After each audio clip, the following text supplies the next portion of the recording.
Assalamualaikum warahmatullahi wabarakatuh. Gimana kabar teman-teman semuanya? Jumpa lagi dengan Bu Sur. Sebelum kita lanjut, sebaiknya kita sholawat dulu ya.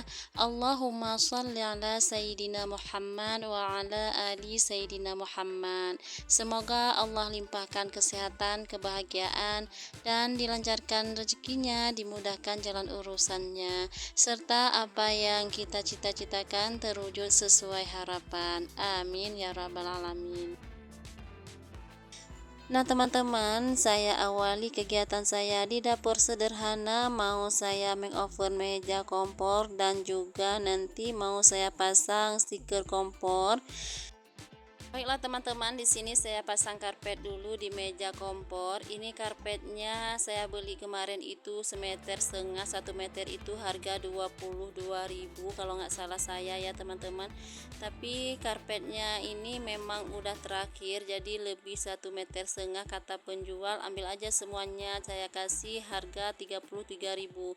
Jadi karena terpaksa harus saya ambil semuanya, jadi di sini saya minta kurang, akhirnya dapat 30.000 dalam 1 meter setengah lebih gitu ya teman-teman. Karpetnya pas-pasan di meja saya karena kemarin udah saya pakai dikit, ditutupnya tong fiber. Jadi ini sisa yang udah saya pakai kemarin, saya pasang di meja saya, ternyata pas ya teman-teman, nggak ada lebih ke sampingnya. Jadi di sini nggak perlu saya potong lagi, udah pas dengan meja kompor saya. Sebenarnya ya teman-teman, karpet dan stiker kompornya udah saya beli di bulan puasa, cuman nggak sempat saya ganti, saya kerjakan karena memang benar-benar sibuk dengan panen cengkeh. Kebetulan juga di bulan puasa kami itu semuanya panen cengkeh. Jadi sekarang baru sempat saya kerjakan, saya makeover meja kompor dan kompor juga.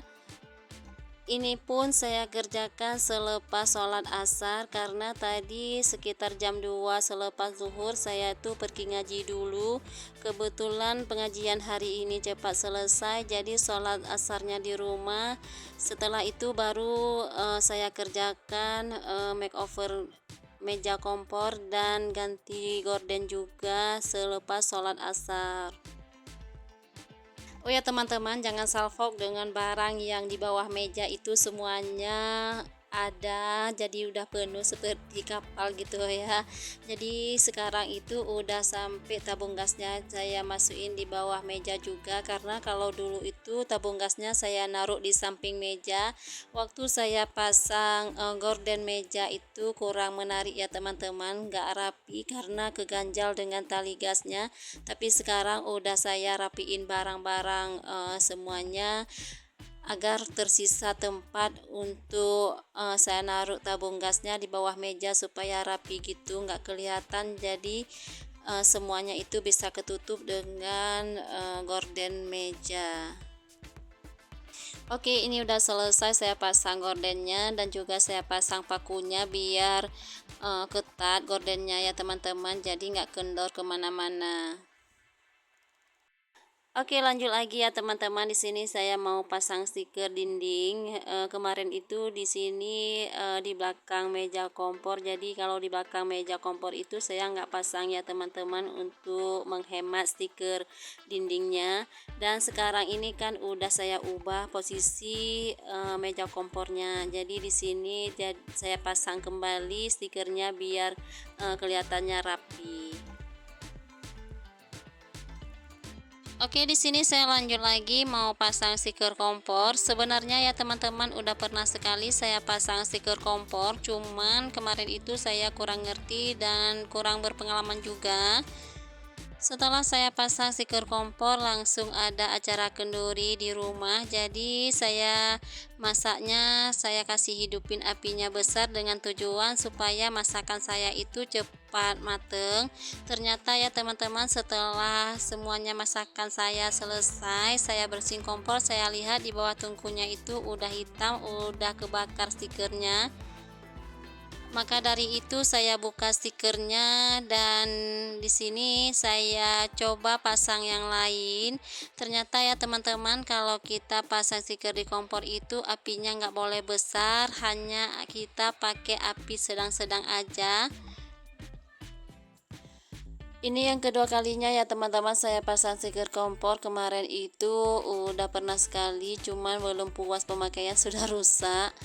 Jadi di sini saya pakai sekali lagi, saya coba karena memang benar-benar penasaran gitu ya teman-teman.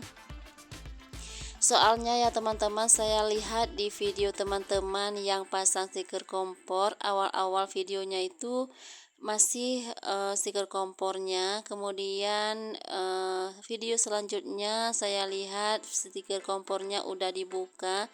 Cuma saya penasaran kenapa dibuka, sedangkan yang saya tahu kalau kita pasang stiker kompor, kompor kita itu jadi bersih, kemudian jadi rapi. Dari situ saya penasaran, mungkin kalau lama stiker kompornya itu kalau kita pasang jadi kurang bagus, sudah pudar dan kelupas mungkin ya. Maka dari itu saya coba sendiri ya teman-teman. Rasa penasaran ini nanti saya lihat bagaimana setelah saya pasang stiker kompornya, apakah stiker kompornya itu utuh untuk selama-lamanya. Menurut saya ya teman-teman, kalau memang kompor kita itu masih bersih dan baru, jadi lebih baiknya nggak usah dipasang stiker kompor. Lebih bagus yang alami ya teman-teman, daripada kita pasang stiker kompor nanti stiker kompornya rusak, kemudian kita buka jadi kompornya itu nggak bagus lagi gitu.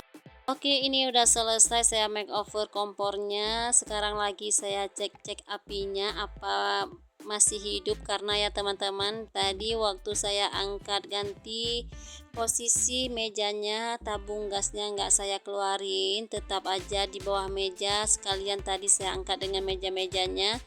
Makanya di sini saya cek, mungkin kepala gasnya itu tergeser tadi waktu saya angkat, ternyata enggak ya teman-teman, masih bagus seperti semula. Di sini saya cek apinya pun masih hidup, enggak ada kendala apapun. Oke, ini udah selesai makeovernya. Sekarang mau saya susun kembali rak bumbunya dan perintilan dapur yang lainnya. Oh ya teman-teman, dulu itu meja kompor saya di sebelah jendela, dikarenakan kalau saya masak di siang hari, jadi terik mataharinya tuh masuk ke rumah. Jadi kalau saya masak di dapur panas dengan terik matahari dan juga panas dengan api kompor, akhirnya kurang nyaman gitu ya teman-teman. Makanya di sini saya ganti posisinya, sepertinya ini udah nyaman, udah bagus menurut saya gitu ya teman-teman.